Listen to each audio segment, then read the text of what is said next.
eso vamos a empezar la clase. Creo que ahí se ve mejor, ¿no? Sí, doctor. Perfecto. Bien, hoy vamos a dar la clase de trauma raquineural, que también es una patología muy frecuente hoy por hoy, justamente como traumatismo de cráneo, que vamos a hacer la próxima semana. Entonces vamos a hacer este tema. Vean ustedes, jóvenes, si una lesión se produce a nivel cervical 4.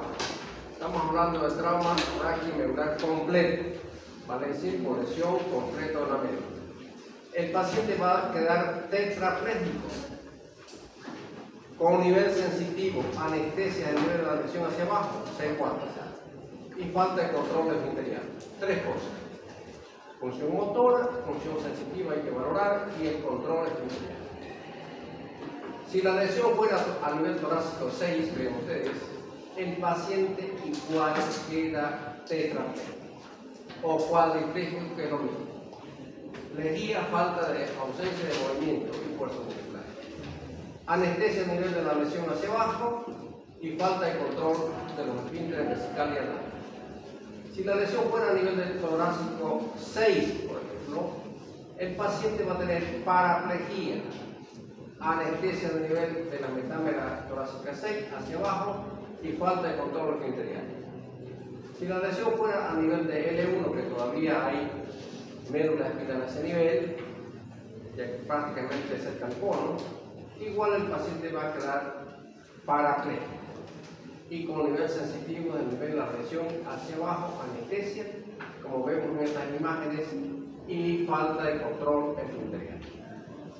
Trauma que afecta al raquis y a la médula. De la denominación del trauma raquineural. Si el trauma afecta solamente al raquis, se llamará trauma raquídeo, sin compromiso medular, que puede existir. O a la inversa, no haber lesión ósea, no haber lesión raquídea, pero lesión medular. Puede existir las dos cosas. Vean estos jóvenes, si un traumatismo de columna no se le conoce y se trata en forma adecuada, especialmente en el terreno, y posteriormente puede desembocar en un daño medular irreparable y dejar al paciente paralizado de por vida. Esto es muy importante que lo tomemos en cuenta, porque muchas veces nos va a tocar a nosotros atender pacientes que nos rescaten, todas esas cosas. El primer trabajo que uno nos ofrece a veces es un servicio de emergencia, de ambulancia, lo que sea, pero hay que ganar la vida como médico.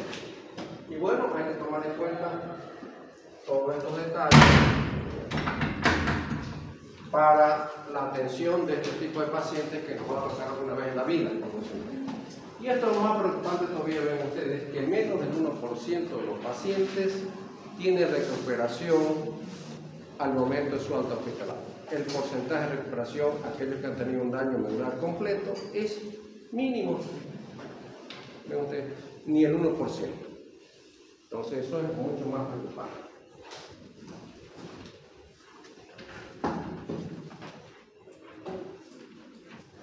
Las lesiones medulares jóvenes pueden ser inmediatas al traumatismo o posteriores.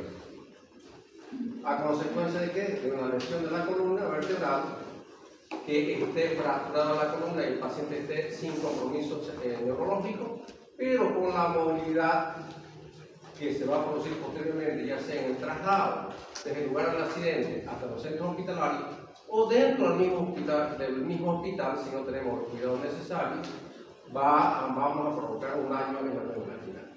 Es por eso que aún en esta clase vamos a hacer hincapié en lo importante que es la inmovilización adecuada de la columna vertebral. Esto es muy importante para no tener lesiones posteriores.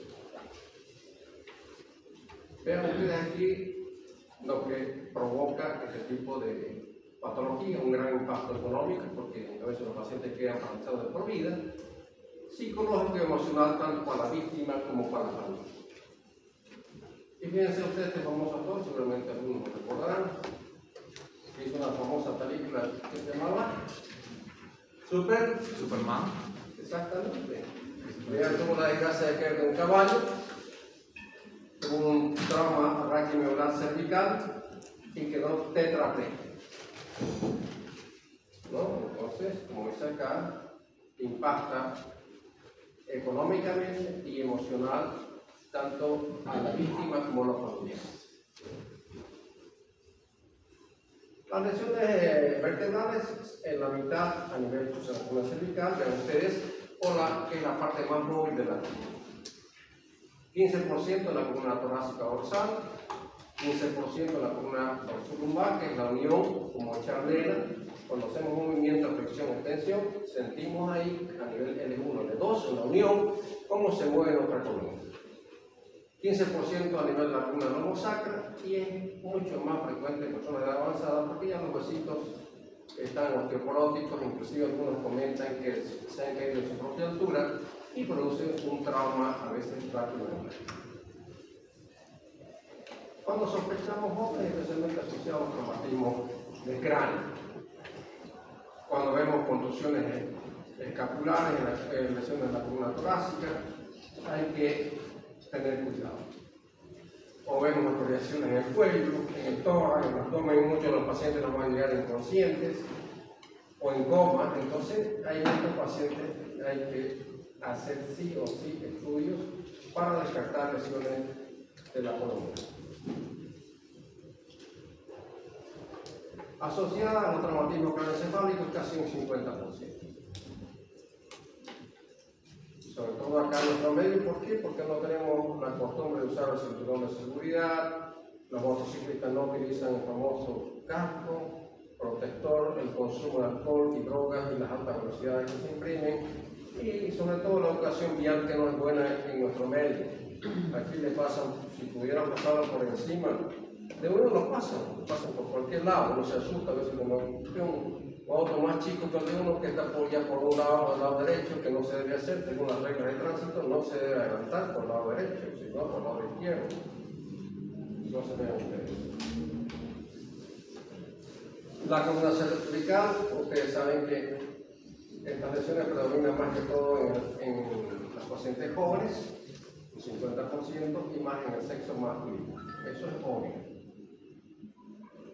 Y están asociados, como les dije, los accidentes de tránsito y los factores de riesgo, la velocidad, el alcohol y el no uso de cinturón de seguridad, que no es costumbre todavía nosotros, porque muchos pacientes jóvenes dicen que van en el asiento de atrás y sale despedido en los choques por el parabrisas. Por lo menos los que están atrás y están detrás de los asientos, eso los protege, ¿no? Pero el que está en medio sale despedido. Hemos tenido varios casos. Las caídas, lesiones penetrantes, también por armas de fuego, objetos de otra naturaleza, y las prácticas de contacto, en algunos casos también, como las artes marciales. A nivel C3, C4 y C5, ustedes saben que es muy crítico porque ahí nace un nervio muy importante en la respiración, ¿cómo se llama? El nervio frenético que va a inervar el diafragma. Exacto. Entonces, ya los pacientes llegan a veces con distrés respiratorio por compromiso medular y afectación del nervio frenético que va a inervar el diafragma. ¿Puede haber lesión de la médula espinal sin fractura? Claro que puede haber, ya les mencioné. Lesión raquídea y a veces con compromiso medular en los pacientes, lesiones completas o incompletas, y puede haber también fractura de la columna cervical sin compromiso medular, por supuesto que también puede darse esos casos. Ahí tenemos un paciente, lo que vamos a hacer práctica la próxima semana seguramente, una señora que tiene una lesión raquídea pero sin compromiso medular. Tuvo un gran compromiso torácico, con unas 10 costillas rotas, el esternón, la clavícula, vean ustedes, y una fractura de la vértebra cervical o torácica 4. Pero está sin lepsimotor ni sensitivo. La ausencia de éxito neurológico no descarta la lesión ligamentosa. Por supuesto, vamos a ver que también los ligamentos tienen que ver mucho en el desplazamiento de los cuerpos vertebrales, a veces en las famosas luxaciones que pueden comprometer también a la médula espinal. Lesiones ligamentarias, donde lo que fijan los cuerpos vertebrales se desgarran y eso hace que con los movimientos se desplacen y son las subluxaciones que vamos a mostrar más adelante. El deterioro neurológico, por supuesto, tardío, que puede ser 9 horas o un día, puede aparecer también. Cuando sospechamos lesión potencial de la columna, mecanismo preocupante. Cualquier mecanismo rojo que hubiera producido un impacto violento, ya sea sobre la cabeza, el cuello, el tronco, el apéndice, en esos casos hay que tener mucho cuidado de examinar bien a nuestros pacientes. En los accidentes que originan fuerzas de aceleración y desaceleración, que vemos en los accidentes automovilísticos cuando chocan, también, porque la columna cervical, en los choques que hace una hiperflexión, hiperextensión, el fenómeno del latigazo. Se pueden lesionar a veces los ligamentos y el desplazamiento de un cuerpo sobre el otro y comprimir a veces la médula espinal. Las caídas de cierta altura también, especialmente en los ancianos, ya pueden provocar lesiones óseas del raquis, especialmente porque son huesitos ya blandos osteoporóticos. La proyección o salida desde un vehículo, como les mencioné hace rato, que salen despedidos en los accidentes automovilísticos, algunos de los ocupantes que van en ese vehículo. Las zambullidas aquí son frecuentes, jóvenes, ya lo van a ver ustedes en su práctica, que en verano nos llegan siempre, todos los años, de la famosa angostura, del iraí, que se van ahí a bañarse y de ahí le tiran una zambullida, las aguas no son muy profundas, la cabeza choca al fondo y una lesión de la columna, de las vértebras cervicales. Esto es estallido. Llegan parapléjicos, algunos de ellos, otros con compromiso motor y sin compromiso sensitivo, diferentes tipos de lesiones medulares. Lesiones con separación o distracción que se llama, en algunos casos también se puede ver, con compromiso a veces de huesos largos también. A veces nos va a tocar atender pacientes con alteraciones en el habla, por un trauma de cráneo que tenga el paciente compromiso encefálico y afecte las áreas del lenguaje, alteraciones que tengamos en la audición o que hablen un idioma extranjero. Aquí nada más tenemos a veces dificultades para comunicarnos cuando tenemos pacientes que hablan solamente quechua o guaraní y nosotros no sabemos, dificulta comunicarse con ellos. Entonces, en esta clase vamos a hacer hincapié, jóvenes, sobre todo en la inmovilización de la columna. Para eso, ¿qué hacemos? Alineación de la cabeza, colocamos el collar cervical, ustedes lo están viendo en los hospitales, y el uso de la tabla de raíz. 3 cosas. La alineación de la cabeza se hace a través de una tracción, alineación y colocación en posición neutra. Aquí una vista de frente y otra de perfil. Posición neutra. En el adulto, para una posición neutra, colocar elementos supletorios a nivel occipital, que se coloca en la parte posterior. Y en pediatría colocamos elementos supletorios en la espalda. Aquí vemos un paciente acostado, siempre trabajando en equipo. Mientras uno hace la alineación, el otro protege el cuello, la columna cervical. Aquí la movilización de un paciente que ha tenido cualquier sospecha que tengamos lesión en el raquis, la movilización debe ser en bloque para colocar a la tabla espinal. Paciente sentado, paciente parado, paciente acostado, para poner la posición neutra.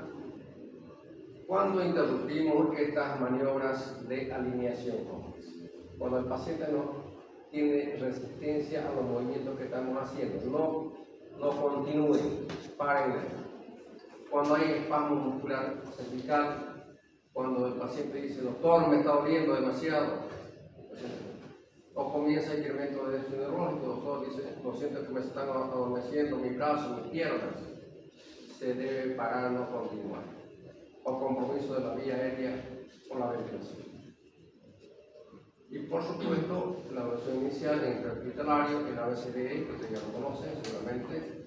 La A significa la vía aérea con estabilización estabilización de la columna cervical. Ventilación, sí. La respiración, la ventilación y la oxigenación de los tejidos, la cero circulación, la presencia a veces de hemorragia externa y la perfusión de los tejidos. La D, la discapacidad neurológica, y la E, la exposición al ambiente letal del paciente. Los collares cervicales, que los más usuales son estos, los tipos Philadelphia, que los que vemos acá, con dos valvas, una valva anterior y una valva posterior.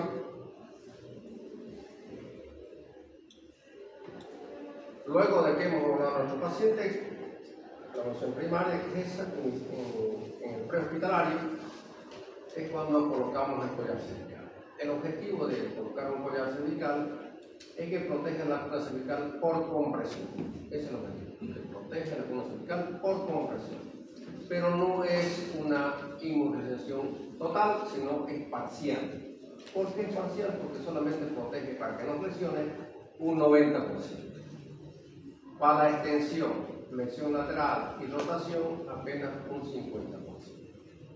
O sea que no es una protección total. Y por supuesto hay que utilizar, como dice acá, el collar del tamaño adecuado para cada paciente, que no le debe impedir abrir la boca ni obstruir la ventilación. Podemos colocar al paciente en cualquier posición, que esté de pie, sentado, acostado, en cualquier situación. Los collares tienen diferentes tamaños para todos los tipos de cuello. Hay otros que son rígidos, pero lo toleran menos los pacientes. Y la forma correcta, como vemos en esta imagen, es colocar un collarín, siempre trabajando en equipos jóvenes, mientras uno alinea, el otro es el que va a colocar el collarín. Primero la válvula posterior y después la anterior. Igual.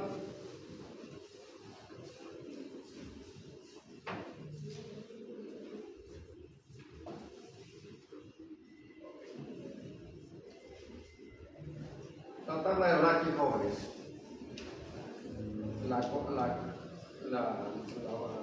que es buena, debe tener 9 pares de cinta, para decir que van a la altura de la escápula, de la pelvis, de los tobillos, de los muslos, de las piernas, 2 para cruzar el tórax, ven ustedes, y 2 para la cabeza. Total, 9 pares de cinta.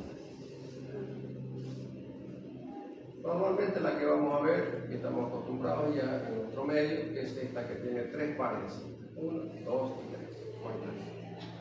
Esa es la que se usa acá, la que van a ver ustedes en los hospitales, en la clínica. La forma de colocar un paciente en la tabla espinal, siempre también en bloque, movilizándolo entre varias personas, y la tabla la colocamos en forma oblicua.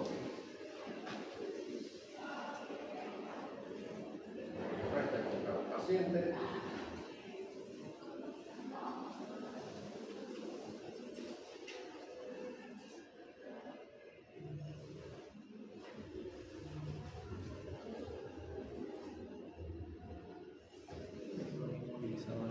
La amortiguadora de la cabeza que tenemos acá con sus 2 pares de cinta. Aparte del collarín,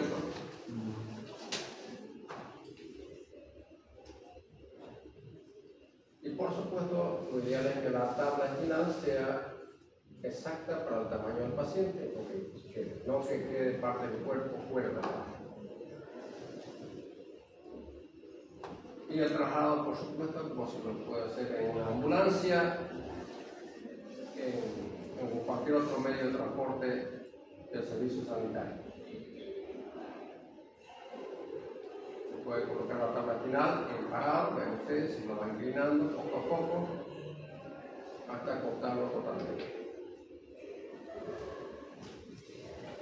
Hay pacientes que están confusos, deambulando, que son, por eso no se dejan colocar ni el collar cervical ni la tabla espinal, son renuentes, entonces cuesta un poco en esos momentos de los accidentes. Los chalecos protectores, que se los puede colocar también a veces en el asiento del paciente antes de movilizarlo, o la tabla espinal, si consideramos que hay mucha gravedad. para poder retirarlo ya de forma más segura. Vamos a retirar un casco protector de la cabeza, también entre dos personas, uno que va a proteger el cuello y el otro que retira el casco.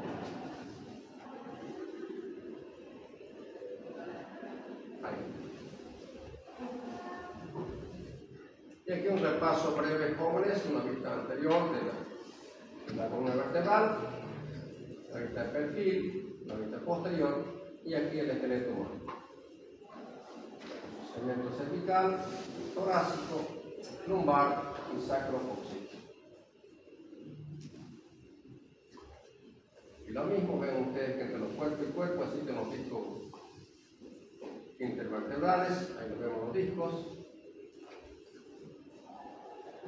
En el canal tenemos la médula espinal con su segmento cervical, torácico, lumbar y sacrocoxis. Son los segmentos. Y en la parte inferior, a partir de la L2 hacia abajo, tenemos lo que se denomina la famosa cola de caballo. Algunos ejemplos de las vértebras cervicales, las vértebras torácicas y las lumbares. La diferencia entre la primera vértebra cervical, que es el atlas, la C1, que no tiene cuerpo, solamente tiene un arco anterior, un arco posterior y dos masas laterales. La segunda vértebra o axis, que tiene como característica esta pose llamada odontoide, que está fijada por ligamentos que son los apicales y los alares. Creo que alguien de sus compañeros de su grupo presentaron, ¿no? Sobre la fractura de Jefferson, presentaron, ¿no? Sí, cierto, sí. Ahí están los ligamentos alares. Cuando se comprometen esto, indudablemente ya es mucho más grave. También tenemos los ligamentos vertebrales común anterior y posterior. Y por supuesto en un corte transversal vamos a hablar aquí de la sustancia blanca que está por fuera, donde están los haces ascendentes que son sensitivos, como los posteriores, o el intestino talámico que vemos acá, que lleva una sensibilidad térmica dolorosa que vamos a ver más adelante, y fíjense cómo se cruzan. Los que van por este lado se cruzan al otro lado y salen así, o ingresan, son sensitivos, llegan acá y ascienden hacia las áreas sensitivas de la corteza. La vía piramidal, las fibras motoras salen también por las astas anteriores, ven ustedes, y forman una biología. Las metámeras, los niveles sensitivos, torácico 4 a nivel de las tetillas y torácico 10 a nivel del ombligo. Eso ya nos orienta si está por encima, qué nivel es, o por debajo. No olvidar que también a nivel cervical tenemos grandes vasos, como son las arterias vertebrales, que también en algunos casos, pacientes graves, se pueden comprometer.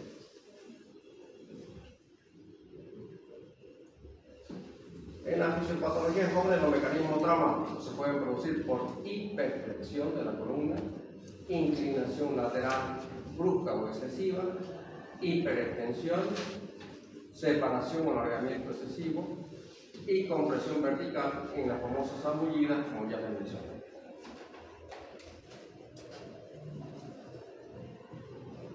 Los mecanismos lesionales están el traumatismo, la laceración, la penetración por fragmentos óseos o cuerpos extraños, el estiramiento y la isquemia.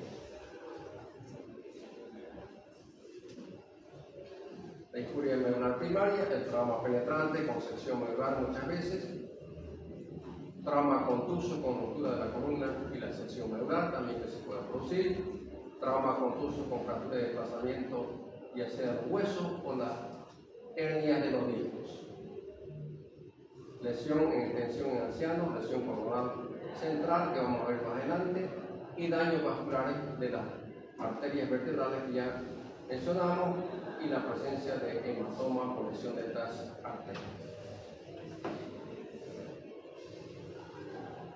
La cascada inflamatoria empieza empieza el edema, la inflamación, la isquemia y la muerte en el cielo. Otros factores que pueden agravar la situación de nuestro paciente: la hipotensión arterial, la hipoxia, la hipoglicemia y, por supuesto, si no tenemos cuidado, normalmente algunas maniobras que hagamos y que van a liberar a nuestro paciente de normalidad. Y por supuesto, como llega ya a un hospital, viene la evolución secundaria de estos pacientes.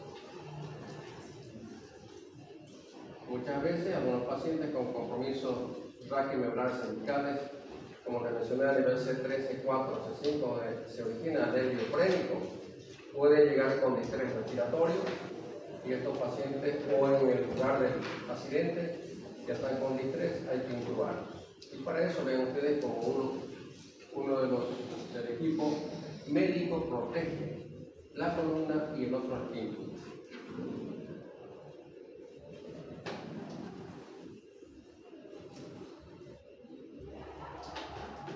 Inspeccionamos y rompamos el cuello, vemos si hay asimetría, presencia de hematomas, deformaciones, crepitaciones muchas veces, con los famosos enfisema, objetos empalados muchas veces que se pueden encontrar, orificios penetrantes, pérdida de sustancia y dolor que a veces a la palpación provocamos en la línea paraventricular.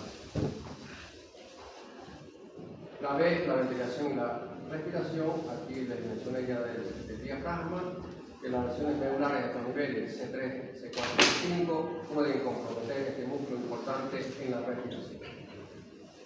También otros músculos, C1, C2, el esternocleidomastoideo, los escalenos C4, C8 o los intercostales, que todos son músculos que intervienen en la respiración. La C, la circulación y control de la hemorragia externa, evaluar la presencia de shock, hipotensión inexplicable muchas veces, el shock neurogénico que vamos a ver enseguida es por descarga. ¿Qué es el shock neurogénico, jóvenes? Es importante que lo mencionemos acá porque es un fenómeno neurocardiovascular que se produce por deterioro de la vía simpática descendente en la médula con caída de la resistencia vascular sistémica, con vasodilatación, hipotensión, arritmia y shock. Ese es un fenómeno neurocardiovascular. Hay inhibición del tono simpático vasomotor que imposibilita el incremento de la frecuencia cardíaca. Shock con radicardia y extremidades calientes, en este caso de estos pacientes, y puede presentarse en lesiones cervicales o torácicas altas. Por eso el pronóstico de estos pacientes es reservado a más.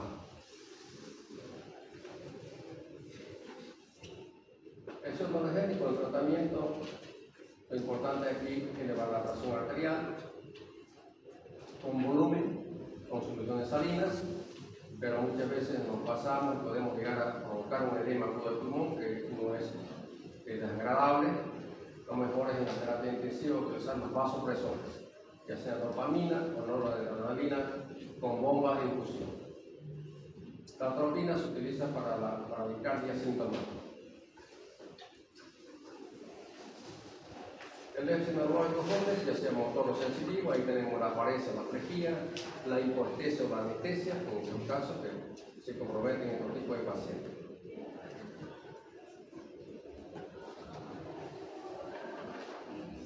Y por supuesto, cuando descartamos que no hay ningún tipo de lesión neurológica, dentro de un estudio, podemos retirar la tabla espinal.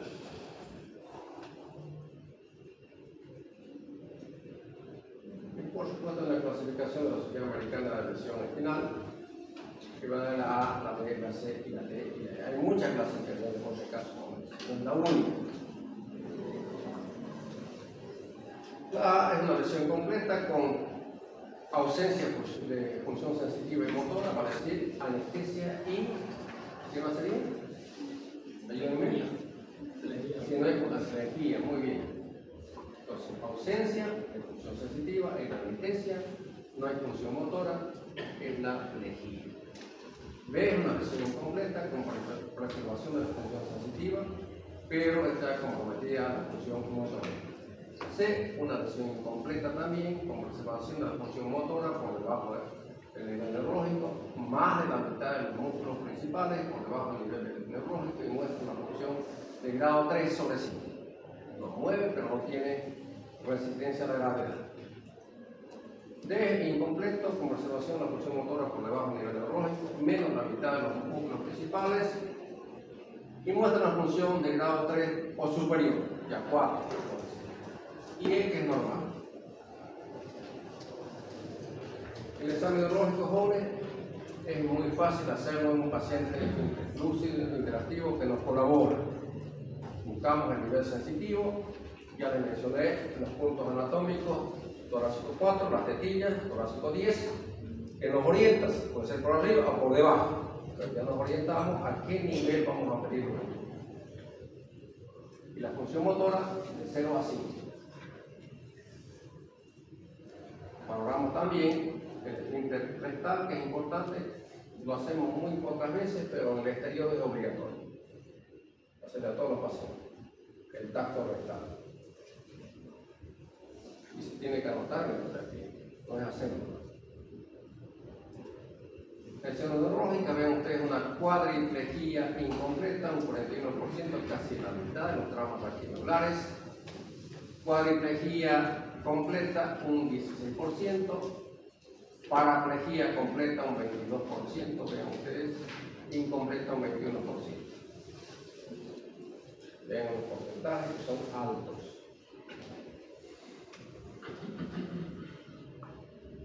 Causa de muerte en estos pacientes jóvenes: complicaciones respiratorias, dolor frecuente, la sepsis, tromboembolismo pulmonar, enfermedad cardíaca isquémica o no isquémica, el suicidio en algunos casos, pacientes que no toleran verse así, conscientes por esto, porque estos pacientes deben tener apoyo psicológico desde los primeros días del accidente. Siempre.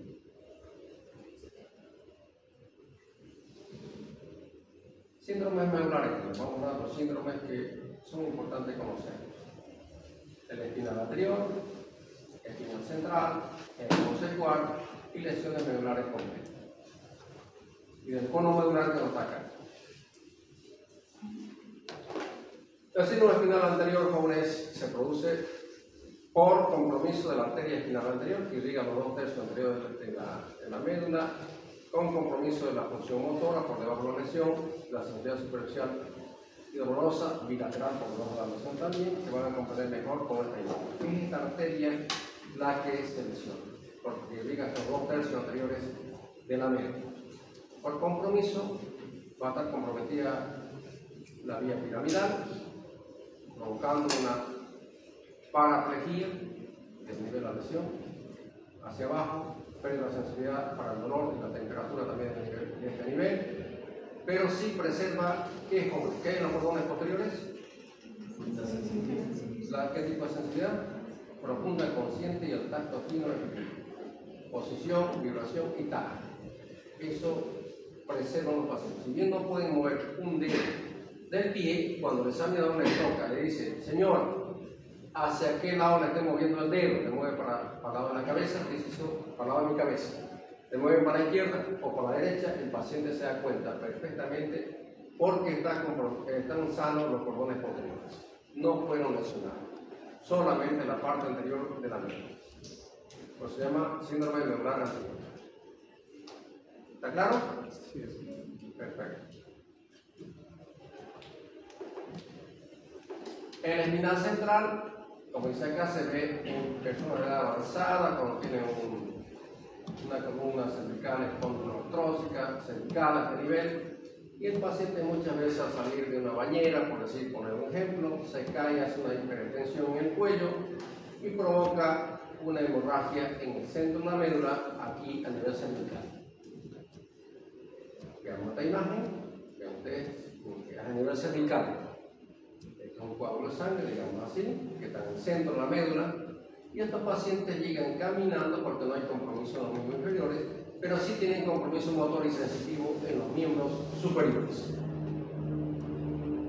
Vean que la lesión está a nivel cervical. ¿Y cómo explicamos esto, jóvenes? Simple.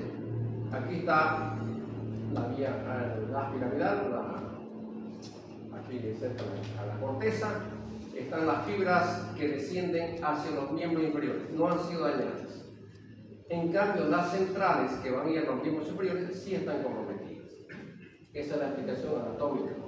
Repito, las fibras de la piramidal están aquí en la superficie, que van a ir a los miembros inferiores. No se compromete, el paciente llega caminando. Yo tengo 3 o 4 pacientes acá sentados que me han llegado así caminando. Hemos hecho los estudios y el compromiso estaba un coágulo en el centro de la vena, pero sí con dificultad para mover o totalmente una diplejía braquial. Es variable en cada paciente, parecia o plequia, y compromiso sensitivo también. Ese medular central.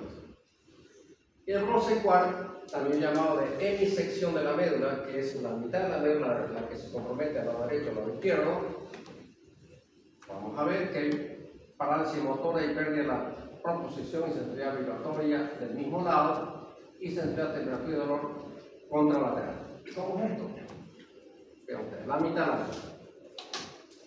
Pérdida total de la sensibilidad, acá a este nivel, y parálisis hipotónica, de aquí al mismo lado.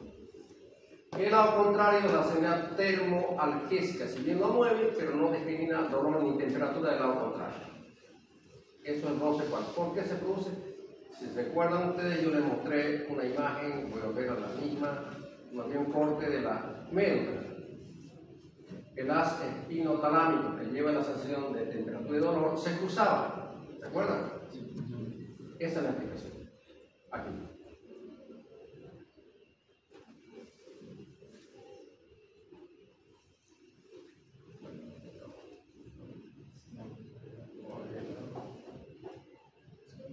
Para otro lado, Estamos esperando. Ahí, vean ustedes cómo se produce. Esta es la explicación. Si bien se lesiona la mitad de la médula de este lado o del otro lado, estos haces son los únicos que se cruzan. ¿De qué? El espinotalámico. Por eso que del lado contralateral a la lesión, el paciente tiene alteración térmica y dolorosa, pero no tiene compromiso motor. La explicación es en el cruzamiento del haz espinotalámico a nivel de la médula.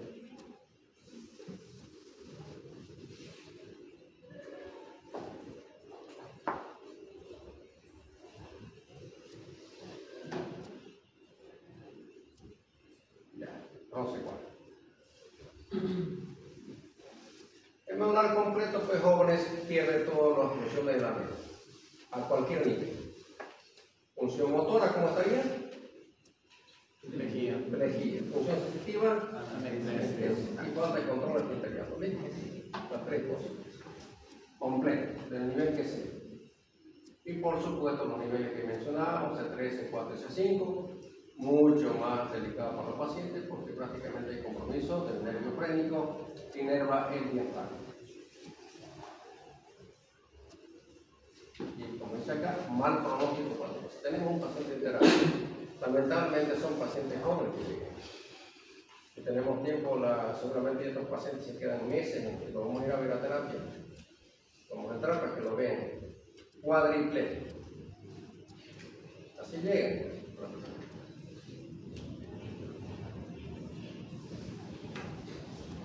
El síndrome del cono medular jóvenes por la cola de caballo presentan en estos pacientes incontinencia urinaria o fecal, parálisis de los miembros inferiores y anestesia, sobre todo en silla de montar. Todo el periné lo siente, la parte perianal.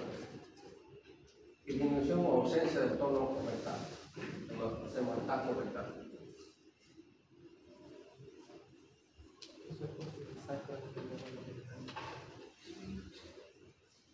Bien. ¿Qué estudios solicitamos? La radiografía se solicita un poco, jóvenes, pero ustedes están en formación y el día de mañana les puedo tocar trabajar en una provincia donde solamente hay radiografía. Y las placas que vamos a pedir, las posiciones generalmente son de frente, de perfil y se pueden pedir a veces las oblicuas y la transoral para la parte cervical. Vamos a explicar. En la columna cervical, por ejemplo, que aquí vemos, se deben ver una posición de perfil, las 7 cervicales. Valoramos la alineación de los cuerpos vertebrales, los discos, valoramos los pedículos, las láminas, y las aposiciones. Presencia de fractura o fluidez. Alineación, los huesos, como les mencioné, de las vértebras, los discos y las partes malas.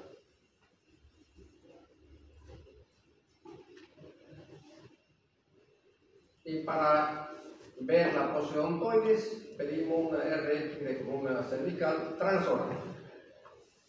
En esta posición, esta orden lo recibe el radiólogo, le hace abrir la boca al paciente y le hace un disparo y vemos la posiodontoides transoral.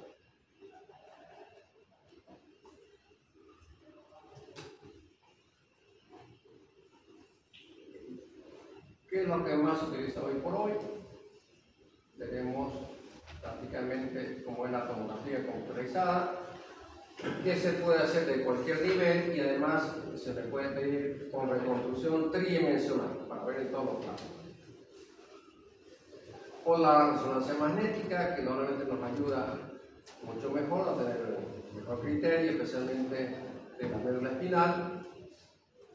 Vemos el disco, hay lesión de los ligamentos, hay compresión ósea, hemorragias a veces que se presentan, o compromisos de las arterias.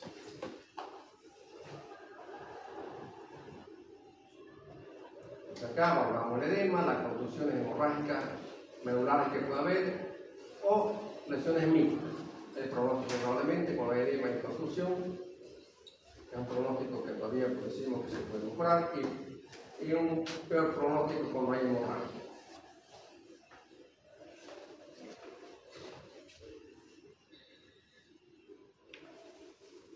Aquí ya lo ha explicado su compañero, esto es la fractura de Jefferson. Evidentemente.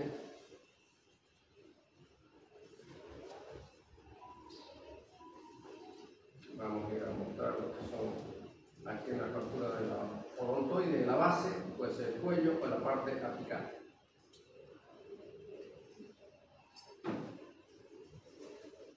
Fractura del ahorcado, que es la fractura de los pedículos de la C2. Fractura del ahorcado, el que toma decisión de ir a quitarse la vida de esta manera. Fractura del ahorcado. Fractura bilateral de los pedículos de C2.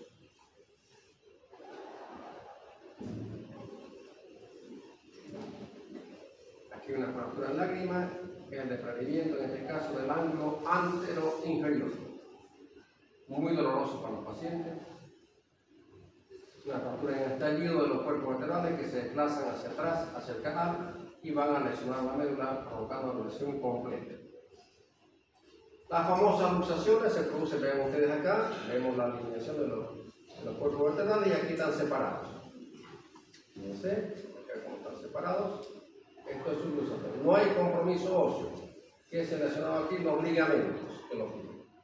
Por consiguiente, se clasifica en grado 1 un 25%, grado 2 un 50% de desplazamiento de una vértebra hacia la otra, grado 3 un 75% y grado 4 un 100% de desplazamiento de una vértebra hacia la otra. No hay lesión ósea, repito, sino hay compromiso ligamentario. Ahí vemos otro ejemplo. Cómo se desplaza su luxación. De la C6 o la C7. ¿Qué más? Aquí fractura con dislocación. Me gusta aquí está el canal, aquí está la médula. ¿Qué vértebra es esta? Fácil. Empezamos por la lumbar. ¿Qué lumbar es esta? 5, 4, 3, 2, 1, de 12 y de 11. Ahí está el de 12. ¿Alguna pregunta, estimado estudiante? ¿Alguien quiere presentar su caso? A ver, mi amigo, pregunta. ¿Qué significa el término compresión o descomprensión de la columna? Compresión, que está apretado. Compresión. Apretado. Claro que está, que usted lo comprime. Compresión medular es que un fragmento óseo se desgarre y vaya hacia adentro, hacia la médula. Eso es compresión. ¿Alguna otra pregunta? Bien, ¿quién le va a presentar? Vamos, pasa. No, queda aquí tiempo. ¿O tenemos tiempo todavía? 15 minutos, doctor. Ya, entonces paso 20. Y me lo van a hacer llegar los que han presentado su trabajo, por favor, me lo hacen llegar para que lo tomen en cuenta para la calificación. Todos los que ya han presentado, me lo hacen llegar por favor. ¿Ya? Esto se paga, ¿no? Sí.